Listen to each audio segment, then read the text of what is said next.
Welcome, guys, to a special State of the Union reaction for the Jesse Hughes show. We are proud to be here. President Trump just did his State of the Union. It was, as was going to be expected, pretty extravagant, pretty typical of a Trump State of the Union, something that you would expect to see. A lot to discuss, a lot was discussed. Very, very good night. In fact, it was a pretty good speech, pretty good topics brought up.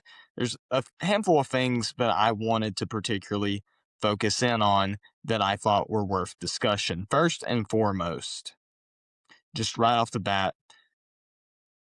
banning BlackRock from owning single family homes, banning private equity companies from owning single family homes.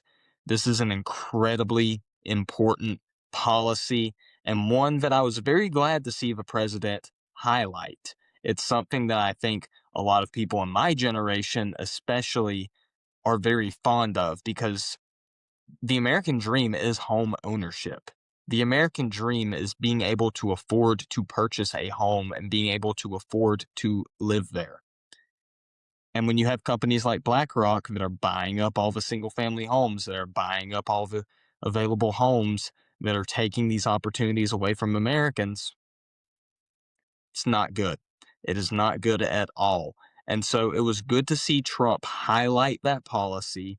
And it was also good to hear him ask for congressional codification of that policy. Something very, very good, something that we all wanted to see, something that I was very proud to see. Another thing that really stood out to me was the messaging. It seemed like he was improving some of the messaging instead of trying to focus in on saying, oh, the economy's great, the economy's good, the economy is where it needs to be.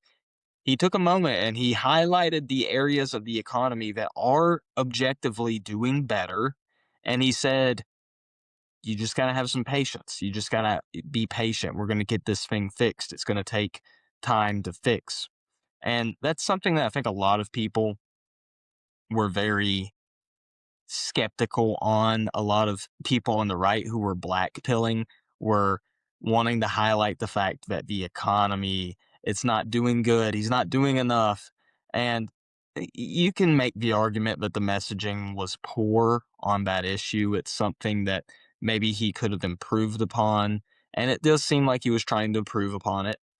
But something else we have to consider is it is just year one. We did just get out of 4 years of Bidenflation. It's something that's going to take time to fix. It's not going to be fixed in a day.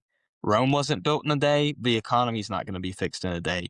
It's something that we must be patient on. And I know it's hard to be patient right now because if you're struggling to buy some stuff, if you're struggling to afford some stuff, it's not looking good. But there are positive things that we can highlight. I mean, just look at gas prices, for example. I still remember a time very recently where gas prices were over $3 a gallon all around the area where I'm at right now in Lynchburg. Just the other day, I went to fill up my gas tank, 240, $2.40, down over 60 cents from where it had been before. That is something that is very, very good. That is something that, something that needs to be highlighted. People love low gas prices. Some of the grocery prices, not all, but some are going down. The price of eggs, you heard him say, was down 56%. Things are going down, something that's very, very good. And these are the kind of things that need to be highlighted. These are the kind of things that need to be talked about in addition to saying, hey, we're still trying to fix this mess. Biden got us into a mess. We're still working on it. We're still trying to fix it. It's something that we're coming along on. He highlighted a lot of guests in the audience. Obviously, we saw the parents of the poor Ukrainian girl. I can never say her name right, so I'm not even going to try. But the poor Ukrainian girl on the train in Charlotte, North Carolina, who got brutally murdered. Her parents were there. He highlighted them. It was a very solemn occasion. And then he turned and he highlighted Erica Kirk, who was in the audience. Obviously, her husband, Charlie Kirk, was martyred, and Trump used the word martyred. I was very impressed by that, but he was martyred for his beliefs.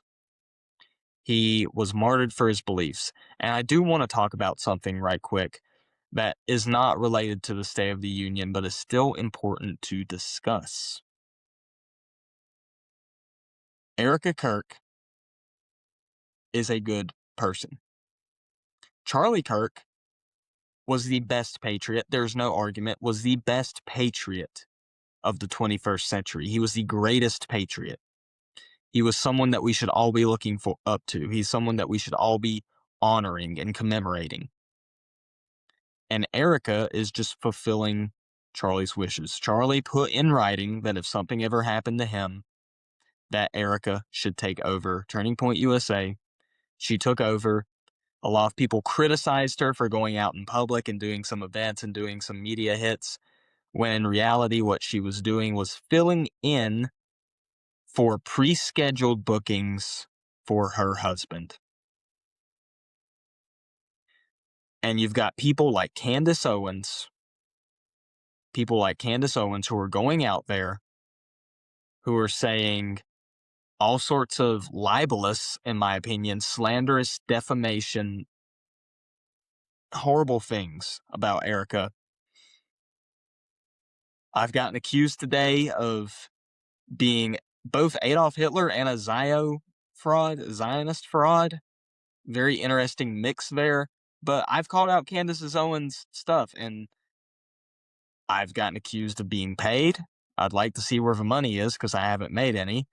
I've gotten accused of following talking points. My stream of consciousness when I'm sitting in class and tweeting isn't exactly getting talking points, but okay. I've gotten accused of all kinds of stuff because I called out Candace Owens. Here's the thing. People love the conspiracy, but neither them nor Candace Owens has pointed out hard evidence of any of the claims that they're making. If they had hard evidence, that would be one thing. But they don't. They haven't. They haven't put anything out there that is solid evidence. Some of the stuff that Candace has put out as evidence has been disproven.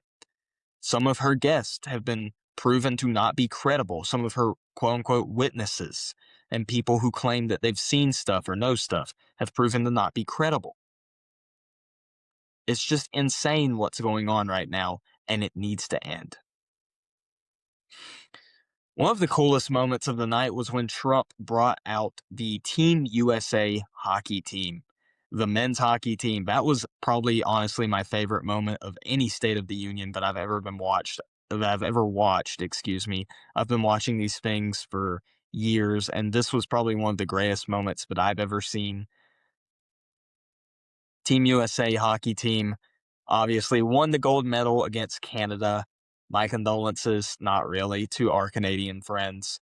It was an awesome moment getting to see them walk out, show off their medals, all dressed in their Team USA gear. It was an awesome moment. And when he announced that the goalie was going to be receiving the Presidential Medal of Freedom, that was also, it was an amazing moment. Pretty cool. Very cool to watch indeed. We've had 2 medals of honor rewarded tonight, both to amazing, outstanding veterans. That was very, very awesome to see. There was just a lot of great stuff tonight overall, and it was an amazing speech. And he did something really cool, which was call out the Democrats' insanity and their stupidity, whether it was on the SAVE Act, whether it was on taxes, whether it was on a myriad of issues that matter to the American people. He was not mincing his words. Trump was not holding back. He was calling out the Democrats for the frauds that they are. You hear a lot of talk right now about the midterms. You hear a lot of talk right now about whether or not we will be able to win some of these elections. And one thing to me is very, very, very clear. The Democrats are a party without any ideas that are just going absolutely insane, standing against common sense 80-20 issues. The SAVE Act is an 80-20 issue, okay? 80% of the country supports voter ID for elections. And they're going out there and standing against it, calling it the new Jim Crow, saying that women won't be able to vote, saying this, saying that, saying all kinds of crazy things that are just simply not true because they have nothing. All they have is their opposition to Trump, and all they have is this just feeling that they have to stand against Trump at every turn. Democrats and Thomas Massey. Democrats and Thomas Massey, they're doing this stuff. It's absolutely insane. And finally, just one more thing I want to talk about. I'm going to keep this brief.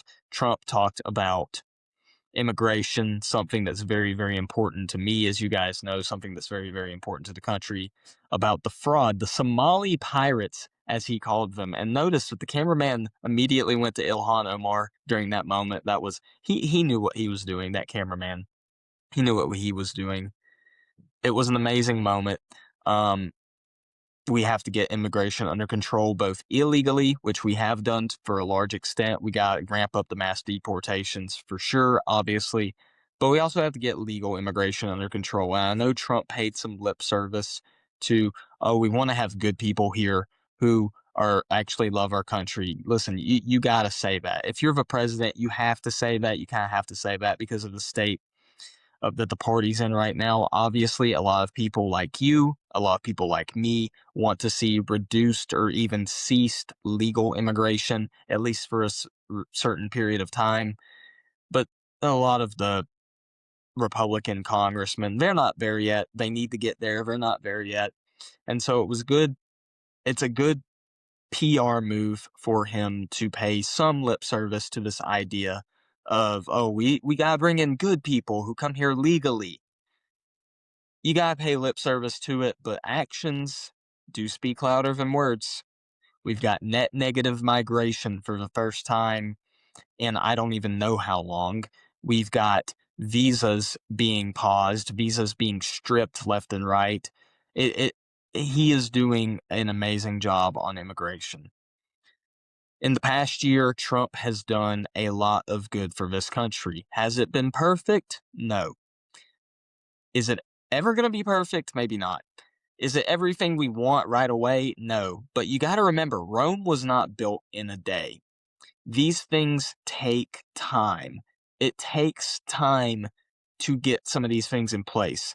It takes time to get the policies in place that you want to be that you want in place.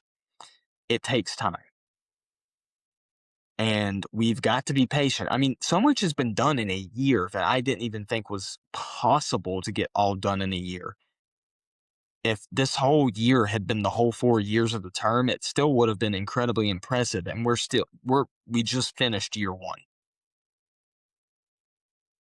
It's going to take some time to get to where we want to be, but we're making good progress, and we have to remember that. So guys, no matter what, stay in the race, finish the race, keep the faith, and fight the good fight. Do not give up. Do not give up on this country. This is still the greatest country in the world, and there is still a lot of amazing work to be done. There has been a lot of amazing work done. There's so much more we got to get done. Keep fighting. Keep applying constructive pressure. Don't be a black pillar. Don't be a panicking, but apply some constructive pressure and trust the plan. I know plan trusting is like this huge meme right now, whatever. Seriously, trust the plan. Things are going to look good. We gotta be patient. We're gonna make it. God bless you all. Thank you all for watching. God bless our great president, Donald J. Trump. God loves you, and so do I. Have an amazing night, an amazing rest of your week. There will be no show tomorrow. We kind of handled everything here with the State of the Union coverage. We're going to take a break tomorrow night. I hope you guys enjoy. Thank you so much for watching, and God bless.